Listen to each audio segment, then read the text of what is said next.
Donte të përgjigje edhe ndaj zotit Kullurit dhe pastaj fjala për ju zotit Lubonja. S'ka që tjetë ndryshe. Në qoftë se do i hymë neve kësajt nga ana juridike, unë se jam jurist, kështu që nga ana juridike nuk i hymë fare, merrni profesionista asaj fushë. Qoftë se do i hymë nga ana qëndrimeve, nga ana politike. Nga ana qëndrimeve, ju thash unë jam institucional, që do të thotë, mbetem në dhe i ndjek rrugën institucionale. Më pas, nëse ka vendime të cilat janë marë, apo se janë, jo e dini, kemi që në këtë studiu, kur kemi thënë përzojnë Balluku, vendimi nuk ka qenë i drejtë. Në kuptimin që duhet ishte shoqëruar me masë, kur u mor atëherë, i dhe Panderu dhe Lep pa masë. 2 javë më pas, kur u vendos masat, këtu kemi qenë sërish, e kemi ridiskutuar për herë dytë, dhe kemi thënë, po, tani kjo është e plotësuar, ajo që diskutuar. Kishte një pikë pyetje të madhe. Pastaj është tjetër kjo pjesa e gjykatë kushtetuese, kjo është politike, kjo është pa precedent. Politike është politike, është kryeministri e ka apeluar, kështu që e ka çuar gjykatë kushtetuese, kështu që politike është që s'ka zbatuar një vendim përplasje mes dy patjetër. Kështu që s'diskutohet fare, pa precedent. Kjo e pa precedent, kjo s'është e pranueshme në mendimin tim.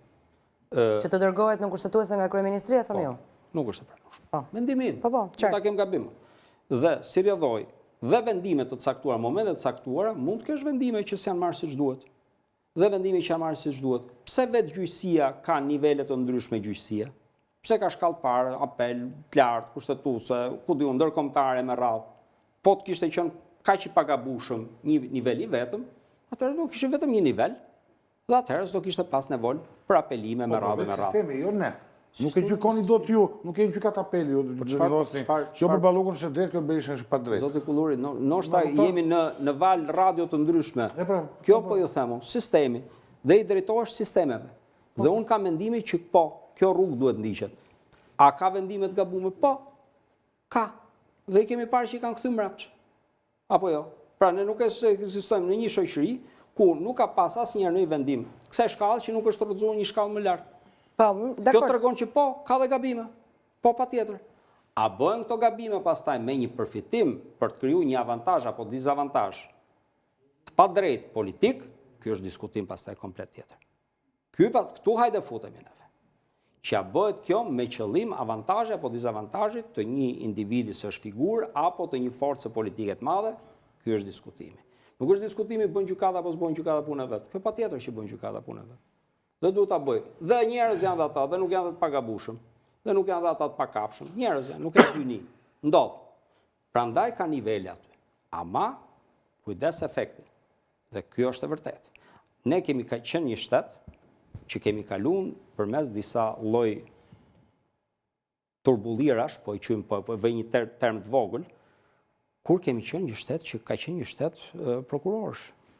Flasim për shumë kohë përpara. Ky është një makt që ne kemi mbrapa në kurriz. Dhe patjetër kësaj të ruhemi, se kemi vujt shumë për kësaj gjëje. Dhe e kemi një frikë që a mund të rikthehemi këtu, kjo do kujdes. Përse duhet t'ia shpjegojmë dhe njerëzve. Do të kemi një kujdes shtuar ndaj interesit publik. Pra kjo nuk është vetëm çështje personale, një individi, 5 individëve me radhë. Se kështu nisin këto gjëra dhe pastaj edhe progredojnë dhe përkeqësohen.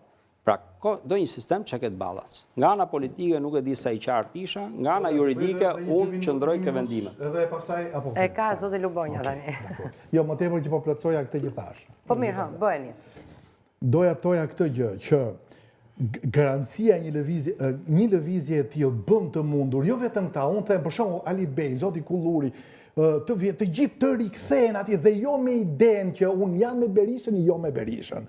Po nuk më bën këtë që them unë i kam thënë kështu, jo me këtë ide, të rikthehen të gjithë në parti dhe të shmangen këtij lloji diskutimi. Sepse gjithë kjo lëvizje e madhe, me çfarë do merret? Do merret për t'i treguar sepse ka lënë pa ofertë politike Berisha, kjo lloj situate ka lënë pa ofertë politike me opozitën dhe këto janë dhe i garanci për të futur edhe intelektualët, edhe një... Garanci, cila do ishte garancia në të rast?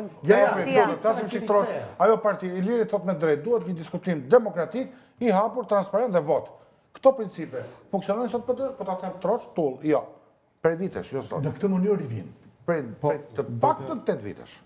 Zoti Lubonja, si mendoni ju se po joshe njerëzit për t'u afruar tek më të votuarit dhe më të spikaturit e Partisë Demokratike, të cilët kanë iniciuar disa takime, me sa duket nuk është i vetmi, nesër është një takim tjetër në Durrës, e me sa duket do të vazhdoj, do ta pyes më vonë zotin Ali Mehmeti se si do të jetë esuria e mëtejshme. Pra, joshen me premtimin se në pranver do të ketë zgjedhje dhe me shumë gjasa, kur ne jemi bërë shumë, do të ezaurohet rruga e parë e but, të cilën ju përmendët, largimi vet i zotit Berisha i këtij leadershipi, po edhe përmes zgjedhjeve që do organizohen pastaj brenda Partisë Demokratike, apo jo, dhe ju i shikoni me kaq sa dëgjuam deri tani dhe me kaq informacion sa kemi, nesër Berisha mbledh strukturat, takimet këtej nga ana tjetër vijojnë, i shikoni në një rrugë apo të ndarë. Dhe ndoshta në një moment do të ketë një pikë takimi mes palëve në funksion të forcimit dhe ristrukturimit Partisë Demokratike përballë kësaj qeverie që kjo parti synon prej vitesh ta rrëzoj, po që nuk ja ka dalë dot. Shiko, këtu nganjëherë ke rrezikun që të ngatërrosh si e shikon ti se do ndodhi dhe si do të dëshiroje ti që të ndodhte. Dhe nganjëherë janë dy pista që mund takohen, mund ndahen. Dhe unë do përpiqem pak a shumë t'i prek të dyja. Duke u nisur nga përvoja, duke u nisur nga kultura që rezaton kjo parti dhe përgjithsisht kultura që kemi ne, aftësia për të dialoguar, për të bashkuar nëpërmjet një dialogu dhe transparence është shumë e vështirë në Shqipëri. Gjithë partitë tona, për fat keq, po tani për shkak edhe në Europë, ndërtohen më shumë mbi kulturën e dominimit sesa mbi kulturën e komunikimit. Me çka nënkuptoj kultura e dominimit, kultura e kontrollit, nganjëherë manipulimit, e një lideri të fortë, e pushtetit pra. Dhe në këtë aspekt, siç e shoh unë, Partinë Demokratike është rreziku i madh, e quaj rrezik dhe tani hyj tek ajo, duke nisur nga kjo se çfarë mund ndodh, rreziku i madh i asaj që mund të quhet përçarje e re, një ndarje e re, që sepse Zoti Ali Mehmeti tha kujdesni nuk bëhet fjalë për përçarje. Po pra, është ky rrezik me këtë lëvizje. Po nga ana tjetër, pa lëvizje çfarë do mbetemi në atë situatë, autoritarizmi, pa asgjë, dhe sa këta kanë zgjuarsinë, mençurinë politike dhe njerëzore, do thoya unë, për ta bërë të qartë që ne jemi për këtë qëllim, por këtu ka Po përçarja duket të jetë e pashmangshme në një farë forme. Unë nuk mendoj që është e pashmangshme. Nuk mendoj që është e pashmangshme. Për sa kohë kërkohet ndryshim leadershipi? Dhe leadershipi qëndron aty ku është? Shiko, po kjo nënkuptohet. Për të ecur përpara, kërkohet një frymë re, një leadership, kjo është artikuluar publikisht, një leadership i ri, që do sillte pastaj dhe një ristrukturim të ri, dhe do të bënte pastaj një parti demokratike më të fortë përballë kësaj qeverie, që do të vinin gjëra. A mundet ta mbaroj unë idenë? Sepse ndërkohë leadershipi qëndron ku është, të kuptim, nuk është shumë. Tash kemi një format. Po, ndjes. Ja ta mbaroj zoti Lubori. Po, ndjes. Tash nuk e di, unë s'e preva Të kërkova falje. Vazhdojmë. Tani, problemi është ky në thelb. Në thelb. Sali Berisha, dhe më konkretisht, ka një numër të madh fanatikësh të tij. Që në qoftë se do t'i marrim me numra, mund t'jenë 15%, 20% e elektoratit, ose 10%, ndoshta Ali Mehmeti mund mos jetë dakord me këtë, po unë kështu e shikoj. Dhe pastaj, kaq që ka Sali Berisha nuk mjaftojnë për të krijuar një parti më të gjerë, më të madhe, për ta zgjeruar dhe për të tërhequr njerëz, apo jo? Dhe ideja është këtu tani. Do të vësh këta, siç ka ndodhur, këtë 15%, këta fanatikët, këta radikalët, do t'i kundërvësh me këta të tjerët që duhet të thithen, apo do t'arrish që t'i bashkosh gjithë të rinë bashkë. Dhe si mund të rinë bashkë? Kjo është sfida. Unë mendoj që duhet rinë bashkë. Gjetja e rrugëve është pastaj arti i të bërit politik, që është arti të mundshme së tonë politika. Do më thënë, nuk është që e du kështu, no bardhozi, arti të mundshme është i tillë që a do ta mundin këta apo jo ti bashkojnë këto dyja. Unë mendoj që vështirësitë e mëdha ku ndodhet vendja dhe gjitha këto mund të ndikojnë, por kanë shumë pengesa. Pengesën kryesore që kanë është kjo që thot Kulluri për shembull, që Sali Berisha është i akuzuar, jeni ju që të dënohet, jo jeni me spakun, s'jeni me spakun, dhe gjitha këto dhe dëmon që tentojnë një ndarje, se kështu janë ndarë këta u ndarë me ambasadën amerikane dhe kundër ambasadës amerikane. Je me amerikanën ti, si je me amerikanën ti. Je me spakun ti, je kundra spakut ti.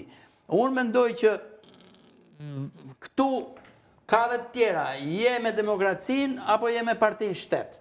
Mund shtrojët dhe kështu problemi, që është më prioritare se sa je me ambasadën, si je me ambasadën, se ambasadën e kemi parë se si u sol, kuptot i thoshtë e hani tanë barë demokratët. Kuptot? Prandaj, ka situata kur duhet jesh dhe kundër ambasadës, si që duhet jesh dhe kundër spakut, se mos harroni ky spaku, ata troplinët që duhet kapeshin në shkurt mars, si që doli dosja, i priti gjerë të bashkëpunojnë për të marrë zgjedhjet Rama dhe pastaj filloj të ikën dhe në drejtim pa ditur, kupton ti? Dhe s'mund të themi që spaku na i ka bërë detyrë dhe jemi me spaku. Jemi me një spak që mundësisht të forcohet, njerëzit më të mirë që tha Ali Mehmeti, të forcohet, kur ajo të tjerë të skartohen, sepse s'jemi edhe për shkatrim total, se shkatrimi total nuk e di çfarë mund ta nxjelli.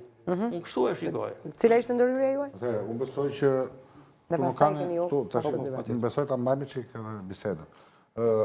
Tu nuk shtohet çështja të jesh apo jo me ambasadën, se ambasada në fund është përcjellëse e Departamentit të Shtetit. Nuk është po se ndrojnë ambasadat, kemi nuk është institucion me vete. Unë kam bërë një gjë që të dy administratat amerikane kanë qenë të vendosura në luftën kundër krimit organizuar dhe korrupsionit që janë problem madhor në Shqipëri.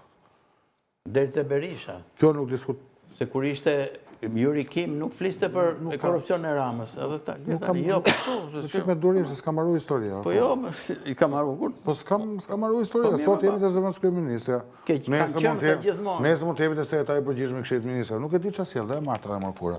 Ora më them çka kanë qenë, se the historikisht kanë qenë. Tani kanë ndryshuar diçka, ndoshta. Jo, ashtu ka qenë. Ashtu ka qenë dhe para një... Qenë në tani se a i thashtë hani barë këtyre, lufton të korupcionin e Berishës 11 vjetë, Ramën e thonin është udhëheqës së shtetit. Një sekundë më avash, edhe në vitin 12, Sali Berisha thoshin burr shteti, një vit pas largohet. Po mi ta marroj se unë nuk ndërpreva, me që ankohesh për ndërprerje. Mos ja fut kot tash. Po unë kot po më të fut kot. Ambasada amerikane më fal. A ka mundësi t'ja fut kot se janë thirrë studio për t'ja fut kot? Po, vazhdoj. Unë ja fut kot, është policia ime. Ambasada amerikane tash Yuri Kimi u bë skandal, burr tash mos thuaj që ka qenë gjithmonë kundër korrupsionit Amerika. Më vjen shumë keq. Po. Ti mendon që Amerika është një vend i korruptuar dhe këta tjerët janë të ndershëm. Unë mendoj që unë thash atë që thash, nuk thash atë që vetëm po nëse. Mirë. Tek politika jonë si ndikon kjo? Po ç'lidhje ka kjo me marr faktin ti? Po me fakte pra, edhe me fakti është që Yuri Kim edhe Antony Blinken erdhi këtu i tha. Mos devijojmë nga diskutimi. Është shkëlqyer. Është i korruptuar Rama, është udhëheqës i shkëlqyer. Sipas te, jo sipas. Sipas me. Po ti e di çka folën Blinken me Ramën takim apo se di? E di për shkak. Unë pa çfarë. Po di gjë apo di gjë? Ti di që ka folur Blinken. A di gjë apo di gjë? Për shkak. Qa di më unë dëgjova Blinken, unë po them qa ka thënë Blinken. Një vit përpara erdhi Clinton në parlament 2012 dhe tha kjo është model demokracia juaj dhe 2013 në ikëm për shtetin e? Po lërë po them qa ka Blinken. Një sekundë, dorimi që koherent lutëm shumë. Po devijojmë, Po fatos, tash po thua dyre kohë, po se themi një Po tash, po unë them qa tha Blinkeni të thua, e di që ka fol Blinkeni, na e thua që ka fol Blinkeni me Ramën, që fse diti. Unë di që më ka thënë mua Blinkeni dhe publikut, që ky është një udhëheqës i shkëlqyer. Në vitin 2012, Hillary Clinton ka ardhur në parlament. Si ishte Blinkeni në 2012? Tash mos ta censuroj, por pak kemi drejtën fjalës për Blinkenin. Tash unë fjalën s'po maj gjola. Po ja më fal, po do më thënë, po më det piston atë që thash.